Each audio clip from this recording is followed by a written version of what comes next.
Ladies and gentlemen, today we are presenting a real highlight. We shall be describing in detail how the supermundane world looks like. The world in which you lived before you were born. The world into which your soul will return after the death of the body. This is really new knowledge. There is no teaching and no scripture that describes as accurately, as clearly, and as vividly as Agni Yoga the conditions that prevail in heaven. Above there is your true homeland. There you live for a much longer time than on the material plane. In many respects, the earthly life is just a preparation for the life in the upper world. Many of the skills that you will need up there, you will first have to acquire down here. Therefore, it is of the utmost importance that you know what will await you there after the death of the body. Also, it helps you to overcome fear if you become aware that you will only change to a different, higher level of existence, which offers you new, immense possibilities. Let us read together a paragraph of Agni Yoga.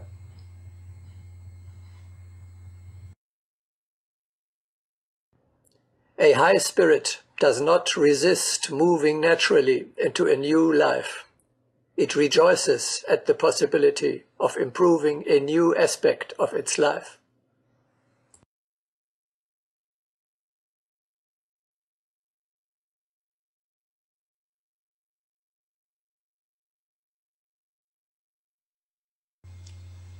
In order to understand the circumstances in the higher, or as Agni Yoga says, in the subtle world, you need to know matter and spirit are in fact physical states of different density of one and the same substance, namely the so-called spirit matter. The higher matter stands, the finer, the more spiritual it is. Matter is spirit matter with lower. Spirit is spirit matter with higher vibrations. Helena Röhrig says,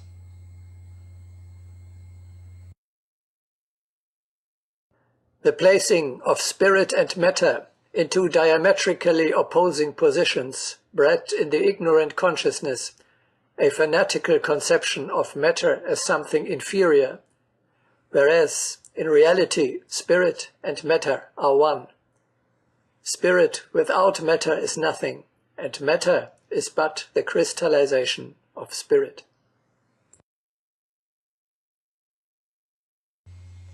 You can compare spirit matter with ice.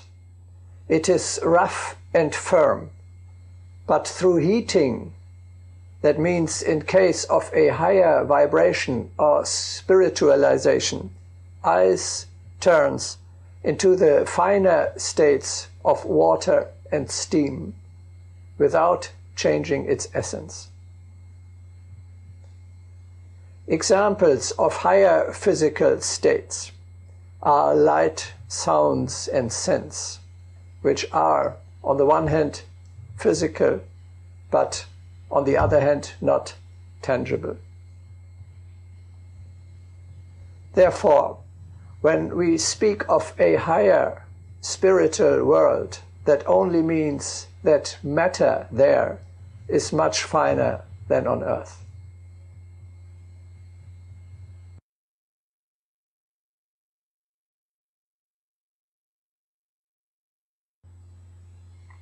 The subtle level is a world of thoughts and ideas, of wishes and feelings. To understand it, you must first familiarize yourself with the nature of thought. This has not yet been sufficiently inquired into scientifically. Thoughts and feelings are physical forms. They consist of particularly fine matter, comparable to gas. They are measurable, ponderable, and may even be visible. To demonstrate this, Agni Yoga suggests the experiment of weighing a person with different thoughts. One day there will be machines which will be able to capture and record thoughts. Thoughts and feelings are creatures of the supermundane world.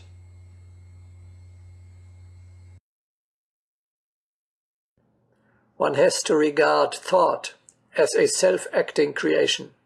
Thought is a newborn creature of the spiritual plane. Notice, thought is not an abstraction, not a substance, but a creature with all the signs of a self-sufficient existence. As a creature of the spiritual plane, thought cannot be annihilated.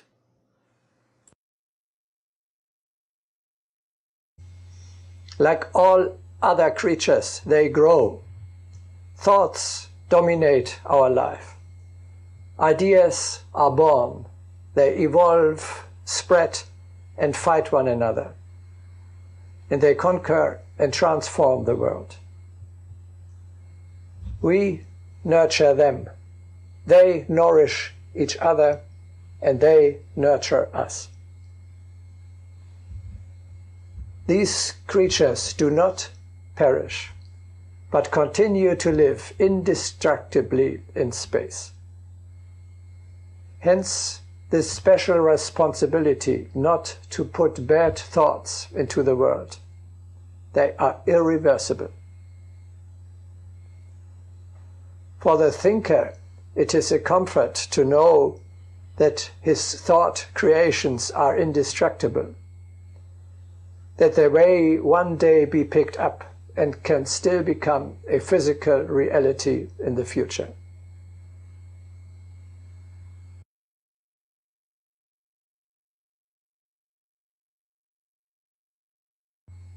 In the subtle world, matter no longer exists in the coarse earthly, but in much finer forms, namely as thoughts and feelings.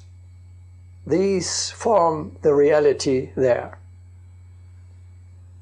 Wishes, dreams, ideas, ideals, beliefs, fantasies, thoughts, words, and feelings take in the world beyond a form which is visible only there. The spirit lives in the material world, in material bodies, such as plants, animals, and human beings. The spirit lives in the subtle world, in finer bodies, such as thoughts and feelings. As the earthly world consists of material bodies, so the world beyond is constructed of buildings made of thoughts and feelings. Even emotional states such as ambition, pride, joy, sorrow, irritability, or indulgence consist of the extremely fine substance of the subtle world. These higher forms live there as naturally as material bodies of plants, animals, and human beings live on earth.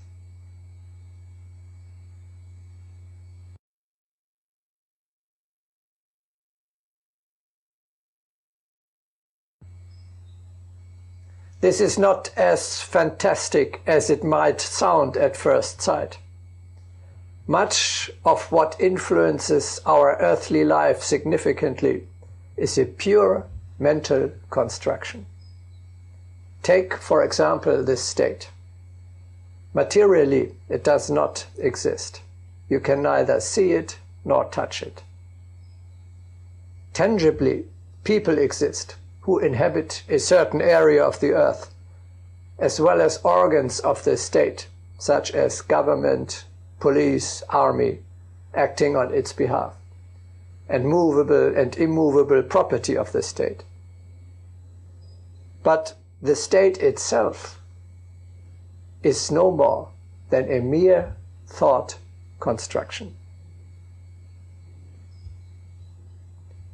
Nevertheless, it is a mighty power which unites together millions of human beings and material resources of an enormous extent over millions of kilometers, and which can lead to tremendous achievements and sacrifices.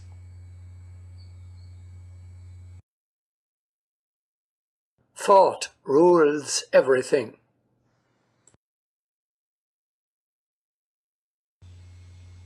The same is true for other human organizations, such as communities, associations, religious orders, or business enterprises. Although they do not exist physically, but only on the mental plane, they are very real. They are in competition with one another. States wage war against each other. Sport clubs are fighting for the championship, and businesses competing for market shares.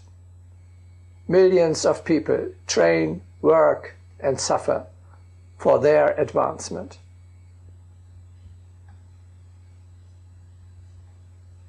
More subtle thought buildings are the various mental worlds in which we live. For example, those created by the churches, by enlightenment, by communism or capitalism, or by the evolution or relativity theories. They are undeniable realities, but not physical ones, like stones or trees, but mental ones. That means of the subtle world. They determine our life much more than the tangible things. Also, an ideal as erected by Christianity or Buddhism is a reality of a higher order. It has a great power over us humans, who are striving to embody it on the mental plane.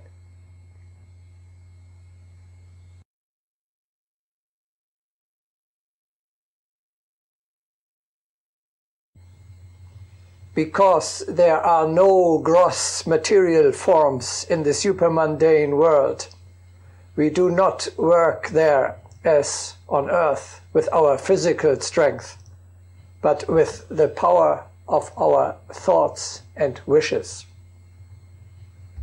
You dress by imagining a dress. You move to another place by flying there in spirit, as we know it from our dreams.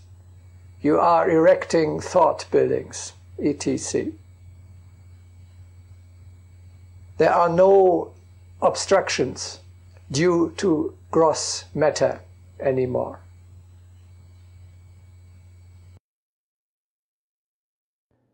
In the subtle world, everything is moved by thought.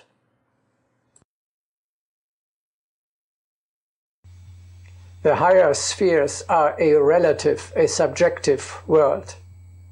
Everyone there creates the conditions in which he lives himself by his own thoughts and feelings. We had already said in an earlier broadcasting, every man creates himself the world in which he lives.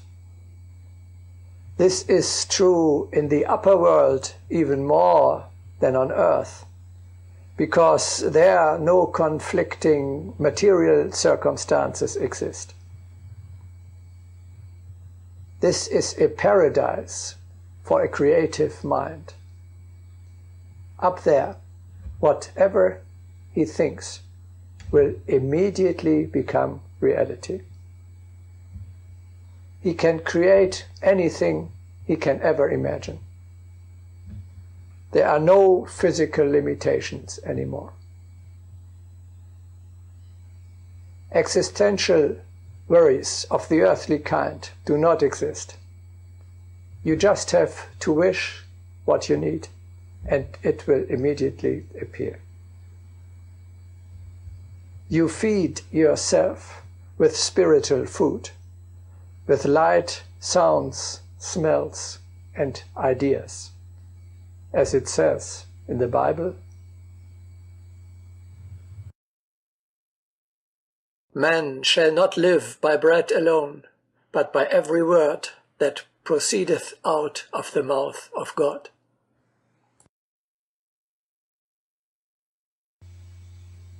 Man populates the subtle world with a myriad of thought buildings. The whole grandeur, but also the whole chaos of human thinking, becomes finest material reality there. All your dreams, high and low, come true.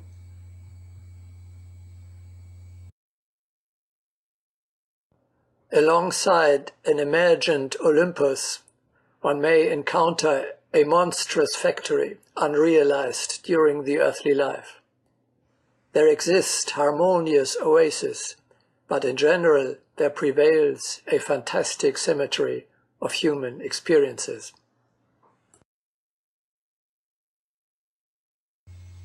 Do not just trust me. Remember, you come from this world. You know the circumstances prevailing there from your own personal experience. Why do small children, to the amazement of us adults, live so touchingly and wonderfully in a dream world of their own, which they create by their own imagination? Because they have only just arrived from the subtle world. Because they first continue their usual behavior from there, and have to learn painfully again that on the material plane other laws apply.